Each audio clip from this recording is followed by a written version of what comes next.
She humiliated me at her family's dinner laughing with him. It wasn't just her words that cut. It was the lies she'd been living for months. If this story moved, you don't forget to drop a comment and subscribe to Revenge Forge for more unforgettable stories that speak to the heart. I'm Lucas Darnell, 47, a senior logistics director at a shipping firm in Charleston, South Carolina. Life was steady, the kind you build brick by brick. A $1.6 million waterfront condo, all glass and low country charm. A $280,000 salary earned steering a $50 million company through supply chain chaos. Lauren, my wife of 10 years, was the fire in it all. At 34, she was a rising star in our firm's marketing department, sharp, charismatic, the kind of woman who could sell a storm to a sailor. We met at a company conference in Savannah, her pitching a rebrand, me untangling a port delay. We clicked over bourbon and a sunset. Married a year later on a Charleston beach, we carved out a life that felt like a victory. Our condo was our refuge. Oak Floors Marsh views her paintings on the walls. We'd cook shrimp and grits on Sundays, her teasing my heavy hand with the cayenne. Weekends were for sailing the harbor or catching live music at the poorhouse. I wasn't just in love, I was proud. Lauren was my partner, my spark. But pride clouds your eyes, and I missed the cracks. It started 7 months ago. Lauren's late nights at the office piled up. Big campaign, she'd say, brushing her dark hair back, her hazel eyes dodging mine. Clients are relentless. I got it.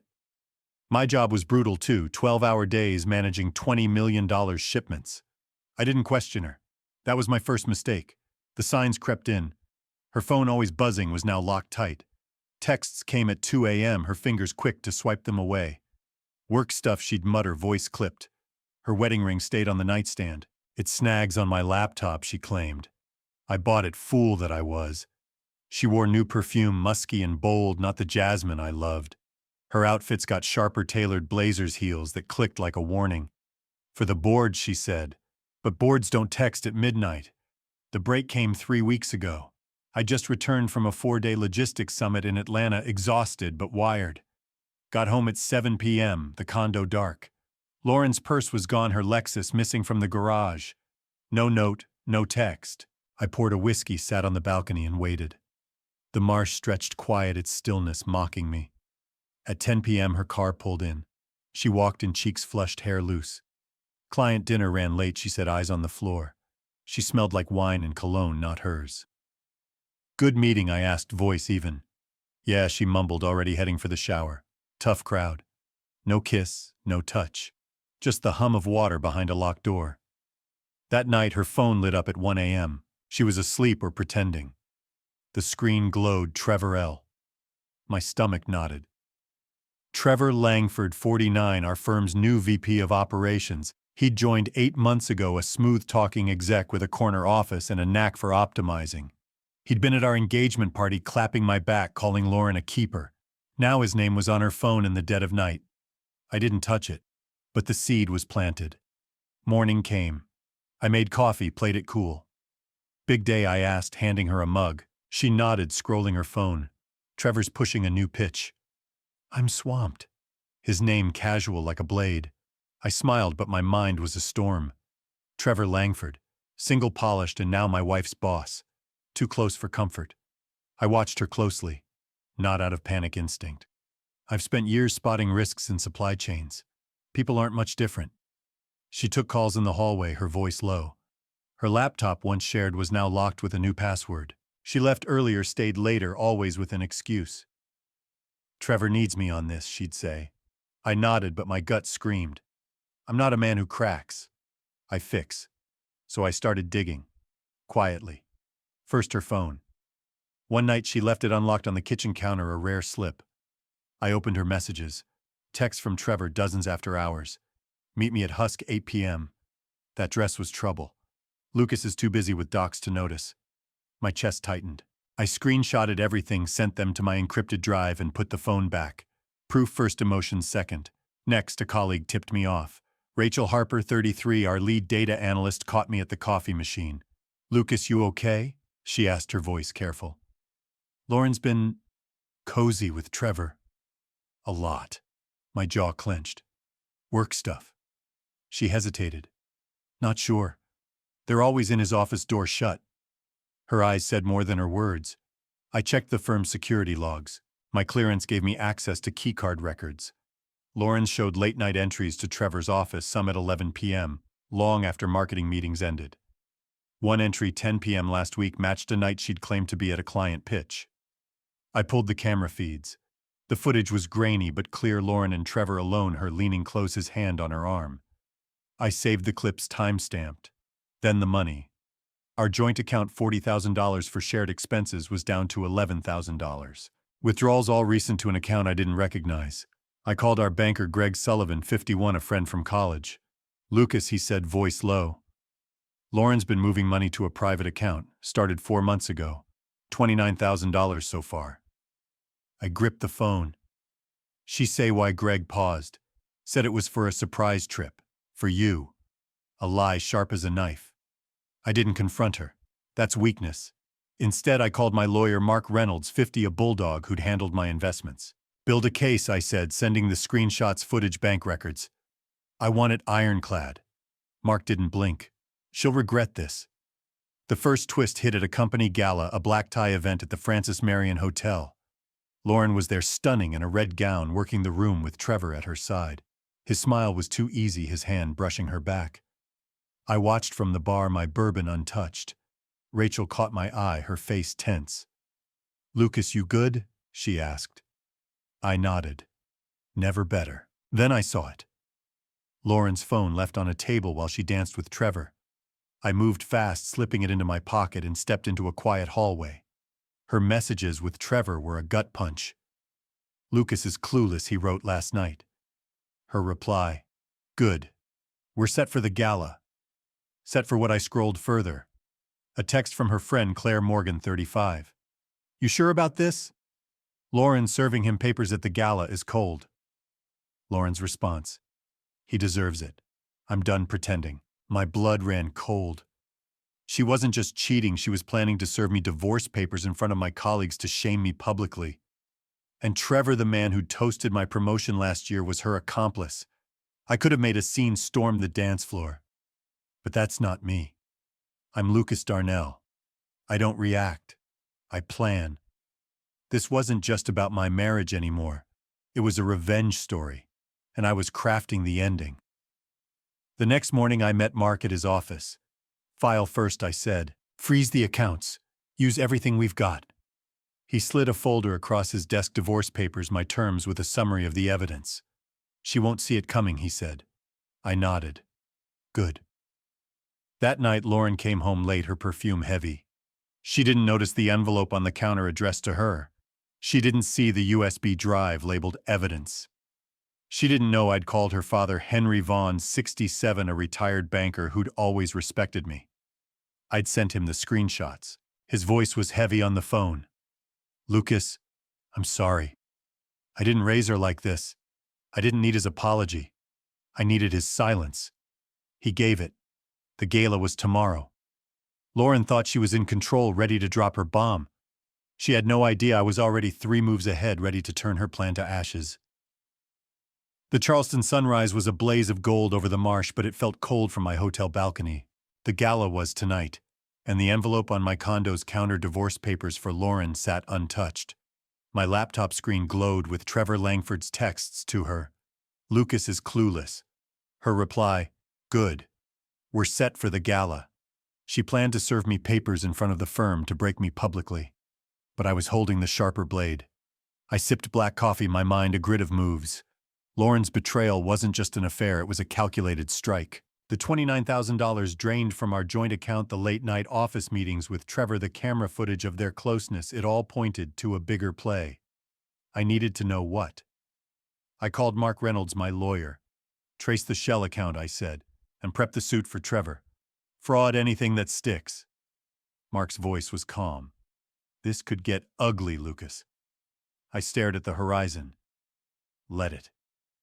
I drove to the office, a glass building overlooking the Ashley River. The firm was buzzing with gala prep banners catering the works. My team was finalizing a $10 million shipping deal, but I kept my focus tight. Rachel Harper, my data analyst, caught me in the elevator. "Lucas, you look like you're planning a war." she said, half serious. I forced a smile. Just another day. She didn't push, but her eyes lingered worried. First, I secured my finances. I called Greg Sullivan, our banker. Freeze my personal accounts, I said. The $900,000 in savings, the $600,000 in investments, everything. Greg paused. Lauren tried accessing the savings yesterday. I blocked it per your instructions. My grip tightened. How'd she know the account details? Greg's voice dropped. She had a signed authorization. Your signature. Forged. She was bolder than I thought. Next, I dug into the company's security logs. My clearance gave me access to keycard records and email servers. Lauren's logs showed repeated entries to Trevor's office after hours, some at midnight. 1:11 p.m. 2 weeks ago matched a night she'd claimed to be at a vendor meeting. I pulled the camera feeds. The footage showed them alone, her sitting on his desk, his hand on her waist. I saved the clips to my encrypted drive, each frame fuel for the fire. The money trail deepened the cut. Our joint account, now at $9,000, had lost another $2,000 overnight, wired to the same shell account. I called Greg. Track it, I said. He called back an hour later. It's registered to a holding company in Delaware. No owner listed. You'll need a court order to dig further. Delaware, Trevor's territory.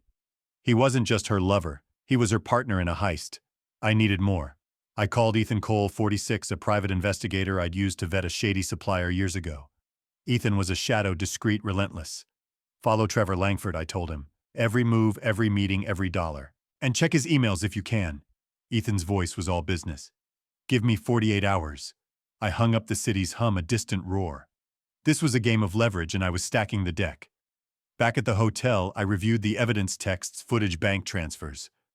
Lauren's plan to serve me papers at the gala was clear, but the why gnawed at me. What was the end game? I poured a bourbon, the glass catching the light. The gala was my battlefield, and I'd be ready. At noon, I met Henry Vaughn, Lauren's father, at his office downtown. Henry, a retired banker with a steady gaze, looked worn. Lucas, he said, closing the door. I saw the screenshots. Claire's a wreck. What's happening? I kept it direct. Lauren's cheating with Trevor Langford. She's moving money from our account. I'm filing for divorce. Henry's face fell. My God. He slid a folder across his desk. Lauren asked me to set up an account last year. Said it was for a joint investment. For you. I opened it, bank records, $20,000 wired to the Delaware shell company. Henry had been played just like me. She lied to us both, I said, voice steady. Henry nodded, jaw tight. I'm cutting her off. I'll testify if you need me. I took the folder, my respect for him solid. Henry wasn't just a father-in-law. He was a man who valued truth even when it hurt. The first twist hit at 3 p.m. Ethan sent a report Trevor was meeting with a board member, Philip Grayson, 54, at a yacht club in Mount Pleasant. Philip held a $3 million stake in our firm.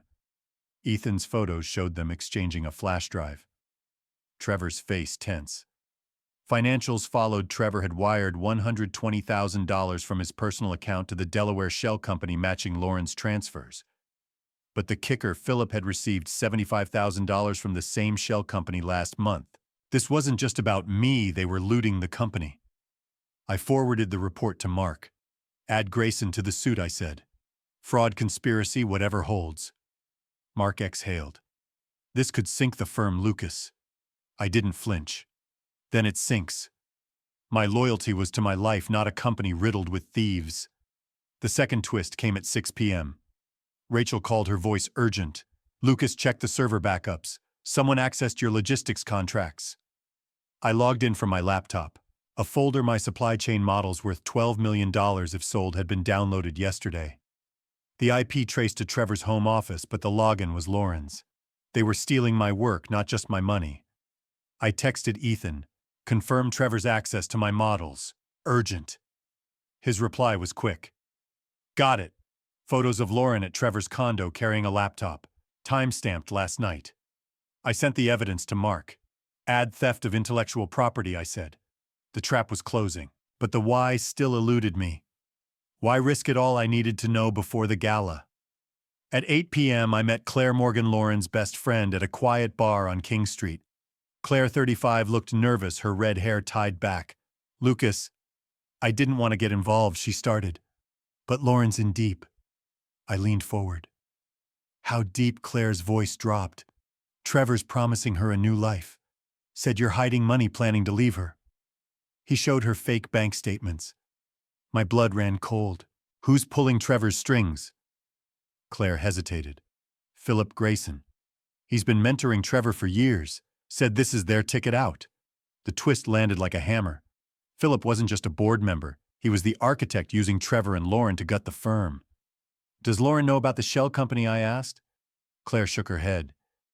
She thinks it's her fresh start. Trevor's lying to her too.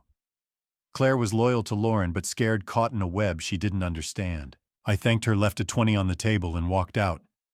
The city lights flickered sharp and unforgiving. The third twist hit at 11 p.m. Ethan's next report was a bombshell. Philip Grayson was in debt $4 million tied to a failed shipping venture in Savannah. The shell company was his lifeline, funneling company funds to cover his losses. Trevor was his enforcer, Lauren his pawn. But there was more. Philip's silent partner was Lauren's mother, Ellen Vaughn, 64. Ellen had invested $150,000 in Philip's venture, believing it was a safe bet. When it collapsed, Philip promised to recover her money by bleeding our firm dry. Ellen didn't know the full scope, but she'd introduced Lauren to Philip, trusting him to advise her. I stared at the report, my bourbon untouched.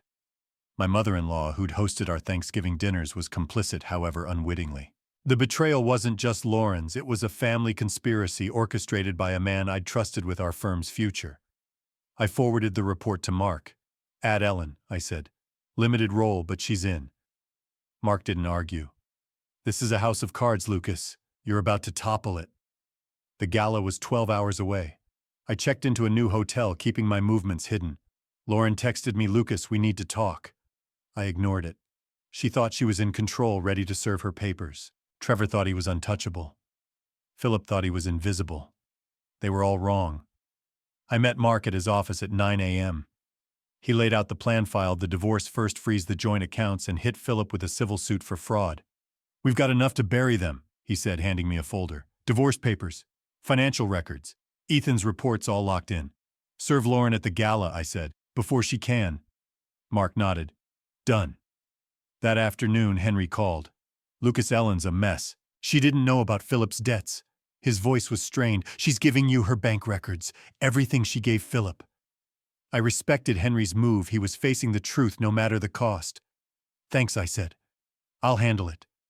By evening, Ethan had more. Trevor was meeting Philip at a Charleston club, finalizing their exit plan. They were selling the firm's client list, $15 million in contracts, to a rival company with Lauren's marketing data as the prize. My work, her betrayal, their profit. I wasn't just fighting for my marriage anymore. I was fighting for my legacy. I packed for the gala, my tux pressed, my briefcase heavy with evidence. Lauren thought she'd shame me tomorrow. She didn't know I was already rewriting the board, ready to burn their scheme to the ground. The Charleston night was thick with humidity, the Francis Marion Hotel glowing like a beacon. I adjusted my tie, my briefcase heavy with divorce papers, Mark Reynolds' civil suit against Philip Grayson, and Ethan Cole's reports, a loaded gun of evidence. Lauren thought she'd serve me papers tonight, humiliating me in front of the firm. Trevor Langford thought he'd walk away with millions. Philip thought he'd outplayed us all. They were about to crash. The gala was a spectacle, crystal chandeliers, jazz-drifting executives and clients in black tie. Lauren was there, radiant in her red gown, laughing with Trevor. His hand lingered on her elbow, his smirk a challenge. I stayed at the bar, nursing a bourbon, eyes scanning the room. Rachel Harper, my data analyst, caught my gaze, her face tense. Lucas, you okay? She asked, voice low. I nodded, just waiting. She didn't press, but she knew something was brewing. Ethan's latest report had blown the lid off. Philip wasn't just skimming the firm, he was orchestrating a full takeover. He'd been feeding our client list and Lauren's marketing data to a rival firm, Coastal Freight, for $18 million. Trevor was his broker, Lauren his unwitting tool, her data transfers disguised as campaign assets. But the real twist, Ellen Vaughn, Lauren's mother, wasn't just an investor in Philip's failed venture. She'd been funneling $200,000 of her savings to Coastal, believing Philip's promise of a 12x return. Ellen thought she was securing her family's future. Instead, she was bankrolling their betrayal. I called Mark at noon, my voice steel. Add coastal freight to the suit, I said, sending Ethan's files. And Ellen limited role, but she's in. Mark hesitated. Lucas, this could destroy the Vaughns. You sure? I stared at the harbor, its waters dark and restless. They chose their side. The first twist hit at 6 p.m. Rachel texted me, check the server logs. Someone's been in your contract archives. I slipped into a quiet alcove, opened my laptop, and logged in. A folder, my logistics algorithms worth $15 million if sold, had been accessed yesterday. The IP traced to Philip's office, but the login was Trevor's. They weren't just after the client list, they wanted my legacy. I texted Ethan, confirm Philip's access to my algorithms, now. His reply was instant, got it. Photos of Trevor at Philip's beach house handing over a hard drive, time-stamped last night. I forwarded the evidence to Mark. Add theft of intellectual property, I said. The net was closing, but the why still gnawed at me. Why risk everything? I needed answers before the gala's climax. At 7:30 p.m., Lauren approached, her smile brittle. Lucas, we need to talk, she said, eyes flickering. I nodded, leading her to a terrace overlooking the city. The air was heavy, the skyline sharp. She started her rehearsed speech. I've been unhappy. I think we should separate. Before she could finish, a man in a suit stepped forward, Mark's process server. Lauren Darnell, you've been served, he said, handing her the envelope. Her face went pale as she opened it. My divorce papers backed by text footage, bank records, and Philip's fraud. What the hell is this? She stammered, hands shaking. I leaned in, voice cold. You shamed me in front of your family. You stole from me. You're finished, Lauren. Her eyes widened. Lucas, I cut her off. Trevor's looting the firm, Philip's selling us out, and your mother, she's funding it. She froze, the truth hitting like a wave. You're wrong, she whispered, but her voice cracked. I turned away. Read the papers. Back inside, Trevor was at the bar, his face tight. Philip was working the room, his laugh too loud. I handed Rachel a USB. Give this to Mark if things go sideways, I said. She nodded, no questions. I trusted her, she'd seen the cracks in the firm long before I did. The second twist came at 8 p.m. before my speech. Ethan called, his voice sharp. Philip's not the mastermind. Coastal's chairman, Edward Ramsey 60, is calling the shots. He's been blackmailing Philip, threatened to expose his debts unless he delivered the firm. My mind spun. Ramsey, a Charleston titan, had golfed with me years ago, praising my logistics models. Now he was the puppet master. Ethan sent proof emails between Ramsey and Philip detailing the takeover. Ramsey had promised Philip $6 million and a stake in Coastal. My algorithms were the key. I forwarded the emails to Mark. Add Ramsey, I said. Racketeering, extortion, whatever fits. Mark didn't flinch. This is bigger than the firm, Lucas. You're taking on a giant. I gripped the phone, the ballroom's chatter fading. Then I'll bring him down. I took the stage at 8:30 p.m. The room hushed. 200 eyes on me, Lauren in the back clutching the envelope, Trevor beside her, Philip near the front. His smile strained. I gripped the podium, voice steady. Our firm is built on trust, I began. Trust in our systems, our people, our vision. I locked eyes with Philip. But when trust is broken, there's no going back. His smile faltered. Lauren shifted, uneasy.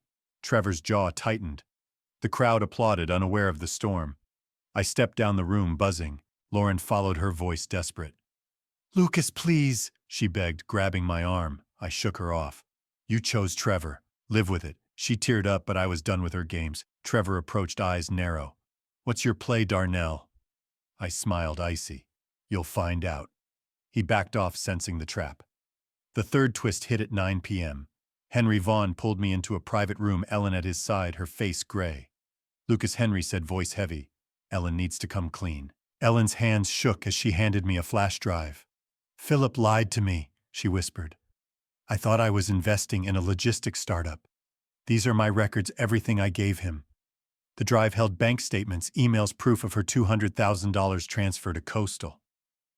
She didn't know it was funding a takeover, but her guilt was raw. I'll testify, she said. I owe you that. I took the drive, my respect for Henry and Ellen holding firm.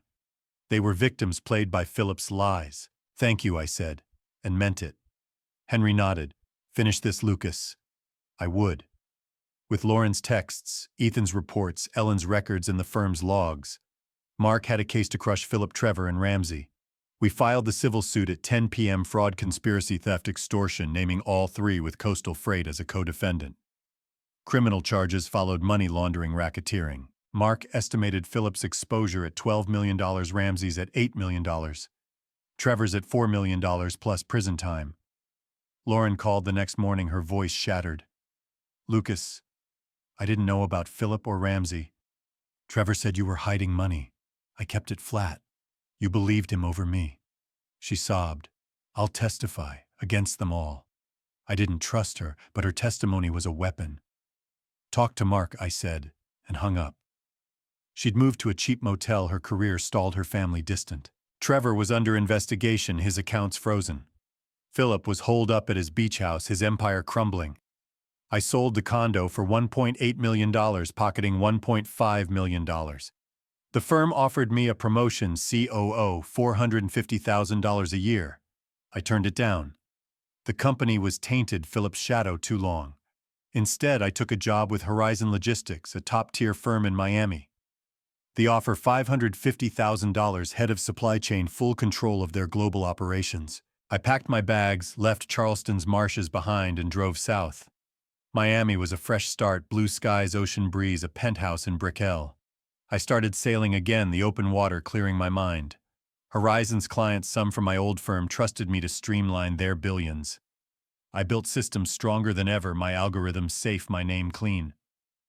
At a logistics conference, I met Sarah Coleman, 41, a trade consultant with a quick laugh and sharp mind. We talked over mojitos, not about loss or betrayal, but about ports, tariffs, the future. It wasn't romance, just a spark, something real. I didn't rush. Trust takes time. Philip's trial was set for next month. Lauren, Ellen, and Henry would testify, their statements locking him in. Trevor took a plea, spilling everything to save himself. Coastal Freight was under federal scrutiny, its stock tanking. Ramsey was fighting subpoenas, but his days were numbered. The machine was dismantled piece by piece. But one question lingered sharp as the Miami sun. Ramsey's emails hinted at a deeper player, someone above him pulling strings from the shadows. Was it real, or just the scar of betrayal making me see ghosts? I stood on my balcony, the ocean stretching endless. I'd torn down their empire, rebuilt my life, walked away stronger. But was it enough? Did I need to chase the truth or let it rest? What would you have done? Hunted the shadow or let the past fade? Like what you heard? Hit that like button, share your thoughts in the comments, and subscribe to Revenge Forge, because the next story might just be your favorite one yet.